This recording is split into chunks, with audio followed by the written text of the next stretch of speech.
So hello student, this is Pawan sir. Welcome to my channel Chemistry Live. Sorry काफ़ी दिनों के बाद मैं वीडियो अपलोड कर रहा हूँ, लेकिन अब से डेली वीडियो आएगी। और अब से मैंने ये कोर्स शुरू किया हुआ है JEE neat and class 11th का। मिनटू से हम क्लास 11th के लेसन लेंगे, उसमें हम जेई और नीट का थोड़ा सा तड़का डालेंगे। ओके सो बेटा आज का जो लेसन है ये है some basic concept in chemistry. और हर एक टॉपिक के बाद, हर एक लेक्चर के बाद कुछ आपको क्वेश्चंस दिए जाएंगे जो आप पीडीएफ को डाउनलोड कर लेना, और उसके आंसर भी मैं नेक्स्ट वीडियो में, हर नेक्स्ट वीडियो में पुराने वीडियो का जो पीडीएफ होगा उसका आंसर मैं अपलोड कर दूंगा। Okay so let get started. ये वीडियो बहुत बड़ी नहीं होगी, 30, 40, 45 मिनट वाली नहीं होगी जैसे मेरी पुरानी वीडियो होती है। मैं इस बार 10 और 15 मिनट्स की वीडियो रखूँगा। इसमें मैं मोटे मोटे टॉपिक्स को पकड़ूंगा, बट कंसाइज फॉर्म होगा, लेकिन थोड़ा सा कंसेप्चुअल भी होगा। Okay so let get started. तो बेटा सबसे पहले जो आता है इसमें some basic concept of chemistry में सबसे पहले आता है यूजेस ऑफ केमिस्ट्री। तो आज के टॉपिक में जो हाईलाइट है वो है यूजेस ऑफ केमिस्ट्री, मैटर के types, physical and classical chemical classification और प्रॉपर्टीज़। ठीक है, सो देखिए बेटा यूजेस ऑफ केमिस्ट्री। तो केमिस्ट्री का जो यूजेस है बेटा वो सबसे पहले आपका 3 फील्ड में आता है। पहला आता है आपका मेडिकल फील्ड। मेडिकल फील्ड में जो ज़्यादा यूज़ होता है वो होता है बेटा आपका बहुत ही ज़्यादा इम्पॉर्टेंट AZT। AZT का फुल फॉर्म होता है बेटा एजाइडोथाइमिडिन, या एजाइडोथाइमिन भी कह सकते हैं आप इसको। ये बेसिकली एड्स थेरेपी के लिए यूज़ होता है बेटा, एड्स थेरेपी के लिए। ठीक है, ओके। दूसरा इसका बेटा यूज़ जो है वो है बेटा सिस्प्लेटिन। सिस्प्लेटिन सिस्प्लेटिन बेटा बेसिकली कैंसर के कीमोथेरेपी के लिए होता है, कीमोथेरेपी ऑफ कैंसर। ठीक है, नेक्स्ट जो आपका अगला आता है वो आता है बेटा इसी में ही बहुत ज़्यादा इम्पॉर्टेंट। जैसे हमने कई बार देखा हुआ है कि मेडिकल फील्ड में जो यूज़ होता है वो होता है जब कभी भी आप कोई भी मेडिसिन लेते हैं, ठीक है, उसमें हमेशा ही क्या होता है केमिकल्स होते हैं जिनका कुछ परसेंटेज ऐड होता है। ठीक है, वो हम परसेंटेज को कंसंट्रेशन टर्म में समझेंगे। तो बेसिकली ये दो तो आपको याद होना चाहिए। दूसरा इसका जो फील्ड आता है बेटा वो आता है बेटे सैनिटेशन या सैनिटाइज़र। सैनिटाइज़र में आपका आप कह सकते हो आइसोप्रोपाइल अल्कोहल, आइसोप्रोपाइल अल्कोहल जिसका फॉर्मूला है बेटा CH3CHOH ओके। तीसरा जो इसका आता है वो आता है बेटा फर्टिलाइज़र।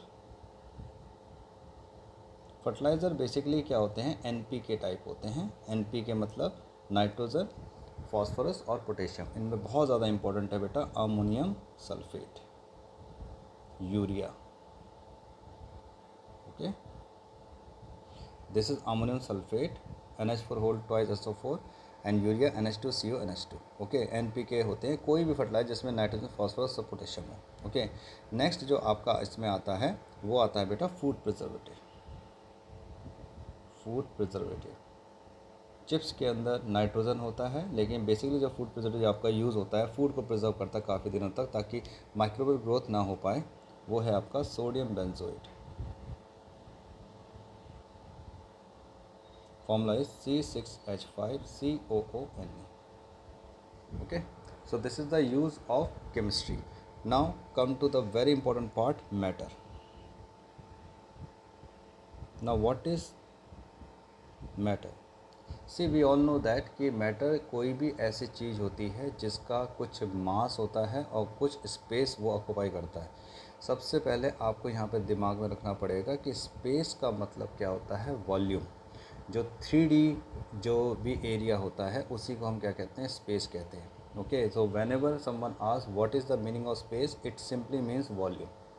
ओके, तो कोई भी ऐसी चीज़ जिसका अपना कुछ मास हो और कुछ वॉल्यूम हो तो उसे होते हैं मैटर। अब मैटर में क्या होता है, मास एंड वॉल्यूम, जिसे आप स्पेस भी कहते हैं। ठीक है, अब बेटा जो मैटर होता है ये मैटर को हम जो क्लासीफाई करते हैं, पहला क्लासिफिकेशन है वो है फिजिकल क्लासिफिकेशन।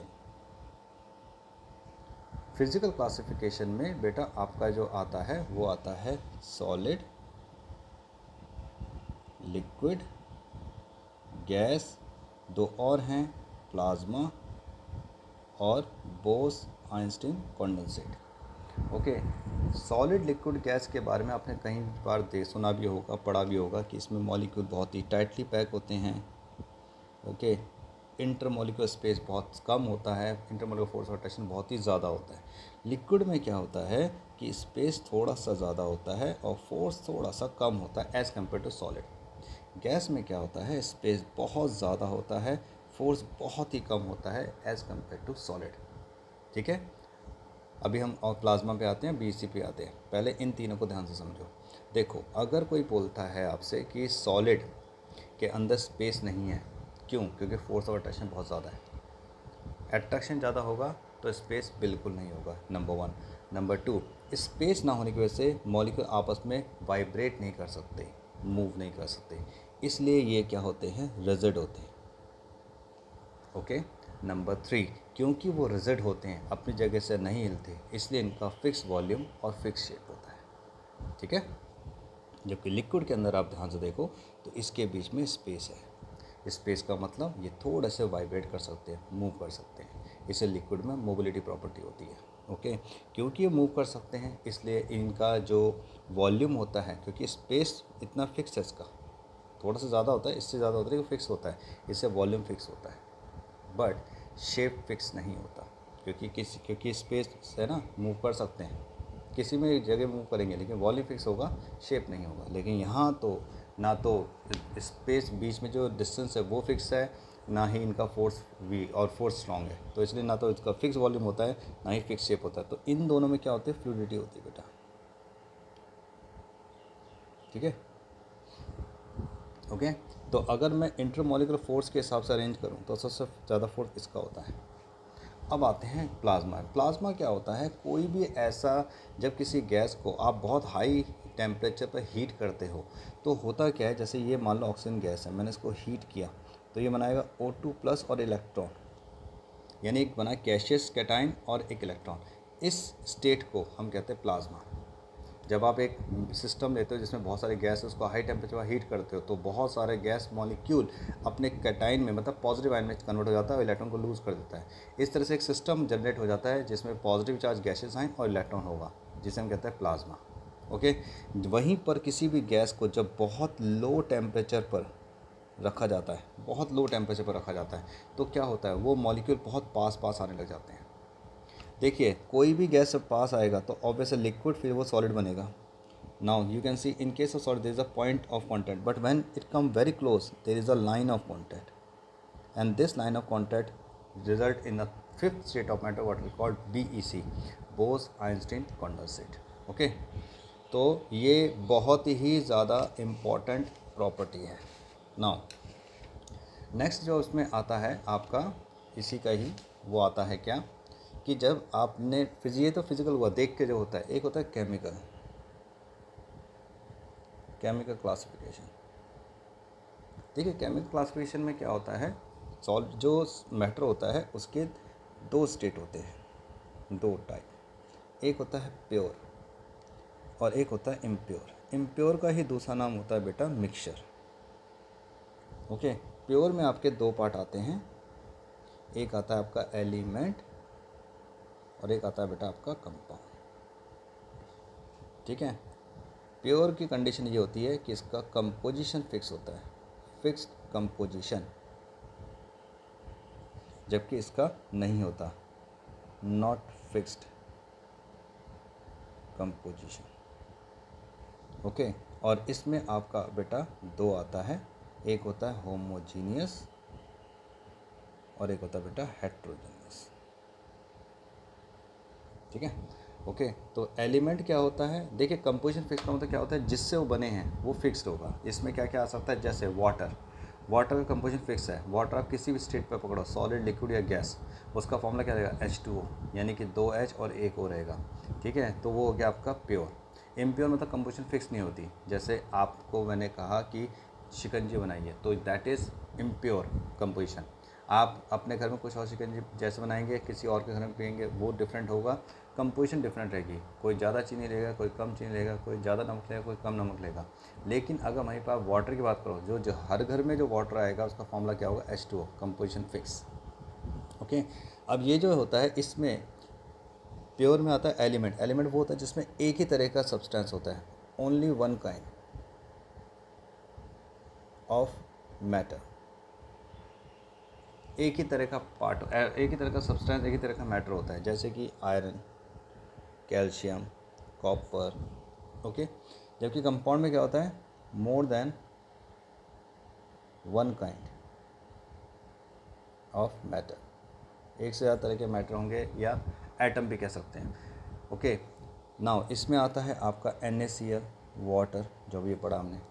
ओके, अब ये जो कंपाउंड होते हैं ये भी दो तरह के होते हैं बेटा, एक होता है ऑर्गेनिक, एक होता है इनऑर्गेनिक। ऑर्गेनिक वो कंपाउंड होते हैं, ऑर्गेनिक वो कंपाउंड होते हैं जिसमें क्या कहते हैं, जो आपका लिविंग ऑर्गेनिज्म निकलते हैं, जैसे carbon dioxide, okay, methane. Okay, inorganic वो होते हैं जो लिविंग ऑर्गेनिज्म निकलते हैं, जैसे sodium sulphate, sodium chloride, okay, HCl। Okay, element मैंने बता दिया आपको, कंपाउंड बता दिया। अब यहाँ पर आते हैं होमोजीनियस। अब होमोजीनियस का मतलब क्या होता है, देखो इसमें क्या होता है ना, कंपोजिशन जो होती है यूनिफॉर्म होती है, इज यूनिफॉर्म। इसमें नॉन यूनिफॉर्म कंपोजिशन होती है। अब नॉन यूनिफॉर्म कंपोजिशन होता है, कंपोजिशन इज यूनिफॉर्म और नॉन यूनिफॉर्म कंपोजिशन, इसका मतलब क्या होता है समझिए। देखो कंपोजिशन यूनिफॉर्म मतलब जैसे एक गिलास पानी लिया बेटा आपने, ठीक है, और उसमें आपने मान लो इसमें क्या डाला, 1 टीस्पून शुगर, 1 स्पून शुगर डाल दी। अब इसको आपने स्टर कर दिया। अब आप एक स्ट्रॉ लो, आप यहाँ से लो, यहाँ से लो, या यहाँ से स्ट्रॉ से लो, आपको तीनों ही जगह इक्वल मीठा पानी मिलेगा। ठीक है, एक, यानी कि ये नहीं कि ऊपर मीठा ज़्यादा नीचे कम मीठा, ऐसा नहीं, सब जगह बराबर मीठा मिलेगा। लेकिन यहाँ पर अगर वहीं पर आपने क्या किया, आपने वाटर लिया और उसमें थोड़ा सा ऑयल डाल दिया, आपको पता है ऑयल की डेंसिटी कम होती है तो वो यहाँ पर फ्लोट करेगा। अब आप दोबारा से क्या लो, स्ट्रॉ लो। अब एक बार आप यहाँ से लो, एक बार आप यहाँ से लो, और एक बार आप यहाँ से लो। तीनों जगह से आप लोगे तो आपको ऊपर ऑयल ज़्यादा मिलेगा, पानी कम। यहाँ पर ऑयल और पानी बराबर, यहाँ पर पानी ज़्यादा मिलेगा। तो देखो तीनों बार डिफरेंट मिल रहा है ना अमाउंट, तो ये से हम कहेंगे नॉन यूनिफॉर्म। ओके, तो यूनिफॉर्म मतलब सब जगह सेम, जैसे एग्जाम। और ये दूसरा डिफरेंस जो होता है सिंगल फेस में, आप बता नहीं सकते इसमें क्या क्या है। इसमें बता सकते हो कि ऊपर ऑयल है, नीचे पानी है, तो इसमें डिफरेंट फेस होते हैं। ठीक है, तो होमोजेनियस का सबसे बड़ा एग्जांपल आपका आता है एलॉय। ओके, सो ये एक छोटा सा था। ओके, नेक्स्ट पार्ट में हम इससे आगे चलेंगे। All the best.